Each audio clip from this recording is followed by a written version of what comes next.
Hi bookworms, welcome back to my channel, KTBudgeBooks Read Aloud. Now I quickly wanted to talk to you about today, Thursday the 3rd of March. Something special about today, isn't it? That's right, it is World Book Day. A wonderful day where we celebrate the incredible stories that are in the world. Now, I wanted to talk to you about why I love stories.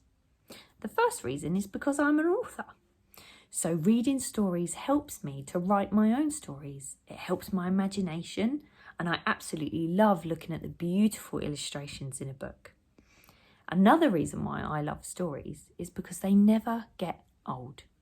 You can enjoy a story again and again and again. And if you think about stories like Peter Rabbit and Winnie the Pooh, now I'm sure you've heard of them. You might have even seen them on the telly. These were stories that were written a very long time ago, but we still love them. We still love watching them, reading them, and sharing them. That's the magical thing about stories, is they never get old. Now, I've got some books here that I enjoyed reading when I was little, and I'm sure you've read them too. The first one is The Very Hungry Caterpillar. Now, you may even be dressed up as the caterpillar today. This was first published in 1969. That's a long time ago, but we still love this story. We still love reading about the caterpillar and seeing all the food that he eats. Another story that was one of my favourites when I was little, and now it's my daughter's favourite too, is The Tiger Who Came to Tea. You might be dressed as the tiger today. I bet you look fantastic. Now that is the beautiful thing about stories. They never get old, and you can keep sharing them again and again and again. Now, yesterday, I made a video called Quick Quack Quentin, and that is on my YouTube channel for you guys to enjoy in celebration of World Book Day. And today, I'm going to be bringing out another video.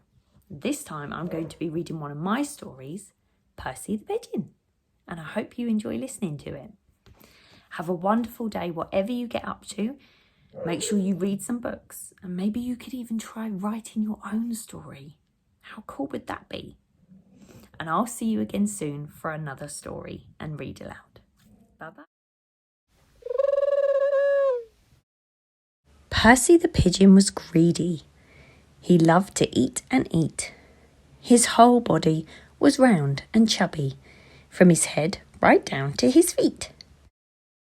He waddled and he wobbled, his legs so short and stumpy, walking slower than a snail's pace, with a body so heavy and clumpy. "Oh, my favourite," he would say to every crumb he'd find. Slightly hard or slightly mouldy, he didn't seem to mind. He ate seeds, he ate bread, cold chips from the night before. He ate from roofs, he ate from bins, and he'd happily eat off the floor. He thought of food all day and dreamt of it all night. He often found a midnight snack to keep him full till morning light.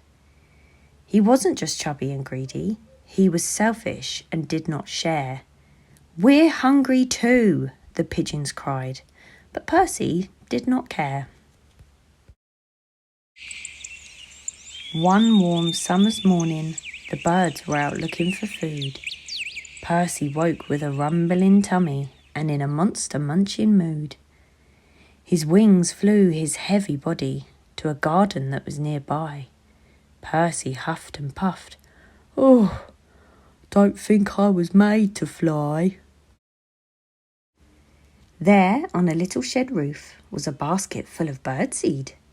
All his friends took turns to eat, but Percy was full of greed. Percy swooped in over the basket and stood on all the treats. "That's our seed too," the pigeons cried. "Please wait your turn to eat." Percy munched and crunched. Percy chomped and chewed. Percy gulped and guzzled. He was eating all the food. Seeds were scattered everywhere. He was making such a mess. All this food just for me," His friends were not impressed. Paul the pigeon flew over. "Percy, don't treat your friends this way. You must share with all of us." But Percy hid the seed away. His friends were so disappointed, all the pigeons shook their heads. "Let's leave him here," they all agreed, and went somewhere else instead. From then on, his friends avoided him. They made sure they stayed away. Percy became so sad and lonely. "If only there was a way. Maybe I could say I'm sorry, or maybe I could share some food. I want to be a good friend to them. I didn't mean to be selfish and rude."